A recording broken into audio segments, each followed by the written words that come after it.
And we're back, guys. Welcome to Tennis in a Minute. I am your host, Good Energy, where I give you 60 seconds or less, but we might be here a little longer. Barbora Krejcikova, she played an amazing match, but just not enough to beat Jessica Pegula. She's looking around. What is she looking for? She's looking for her game. This was just a bad matchup, guys, stylistically. Jessica Pegula is just so technical, and people, you're going to have to start putting some respect on Jessica's name. Look, I've been talking about her for a very, very long time. She's my number one ranked top American. She's the number 3 seed here, and she's the highest ranked player left remaining. Of course, Iga's out, Ons is out, number 1, number 2, and look, they are dropping like flies. The draw is starting to open up, but again, I say it again, Jessica Pegula needs more respect on her name now. In terms of my channel, listen, this is a very small channel, but I can tell you who are some of the most popular tennis players. Look, if I'm a small channel and I'm seeing particular players that are big time, trust me, the larger channels realize this as well. Number 1, it's a close tie, maybe 1A, 1B. We're talking about Emma Raducanu, Ons Jabeur, right? Iga's in the mix. That could be a close 2, maybe even a 1C. It all depends. But between Iga, Ons, and Emma, those are all big-time stars. Then we have someone like a Coco Gauff. She's in there. Alicia Parks has been hot.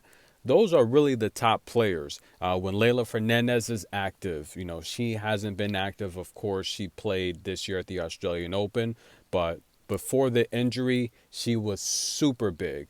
So those are really the biggest players when it comes to my channel. And then you have some of the other stars that people love to see and watch their videos, like Camila Giorgi.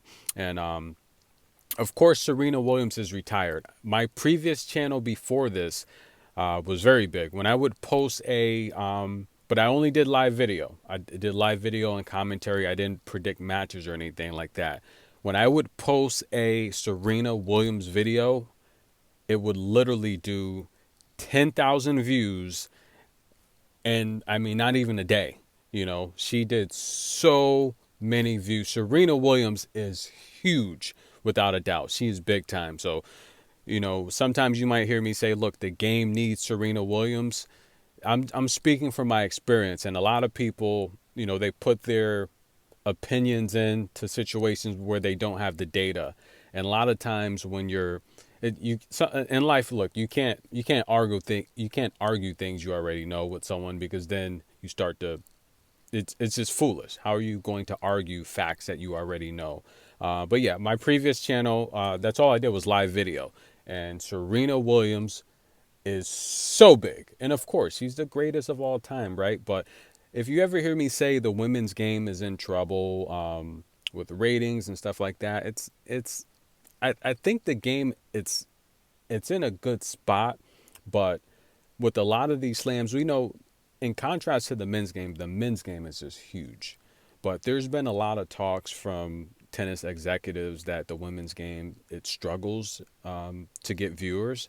It struggles to get fans in a lot of these stadiums and arenas. Now the slams, that's an exception. I mean, that's where the ATP and the WTA tour, they meet each other, and then you have players from all around the world. You have fans traveling to see them. You have singles, doubles, mixed doubles. You have charity events. You have practice sessions, sponsors. So the slams are the exception. But outside of that, the women's game, there's not many arenas that sell out. And, the big question was brought up during the WTA finals is, look, the women's game, like, what are we doing with the ratings? And the reality here is, it's expected to take a hit with someone like Serena leaving. I mean, she was so huge. She's literally the Michael Jordan for the sport. She could show up, like, for example, let's say Serena Williams was playing in the finals in Texas. That place would have been sold out every day, but it wasn't sold out. And so those are the conversations they're having behind the scenes, like, what type of players do we need to put on primetime? Iga barely gets primetime matches, and she's number 1. But nonetheless, I say that to say this. Put some respect on Jessica Pegula's name. She's big time. She is super duper big time, very technical. I've been saying it for a long time. She's a walking quarterfinal. This was my pick today. my two personal picks today with tennis. I took Pegula to win, and then I took the over aces in the Ostapenko Coco golf match. Didn't touch the line, completely overvalued. Can't play that. But a lot of times, guys, my videos, they're for entertainment. You know, a lot of times I need, storylines and things to talk about. So I'll get the players and put them in the video. That's more fun and entertainment nowadays. But yeah, my pick, Jessica Pegula to win. She's just so technical. Like, in terms of master events, there's no one that's made more quarterfinals the last couple of years. It's her and Iga. So she's very consistent, and she's a really good player, and people have to start realizing that. And she's a beautiful woman. Look, hashtag Bills Mafia. She gets the win. She pressured Krejcikova so many times. 18 breakpoint opportunities. Now, you can't win a match being under that type of pressure. I mean, it's just, after a while, you're just going to break and fold.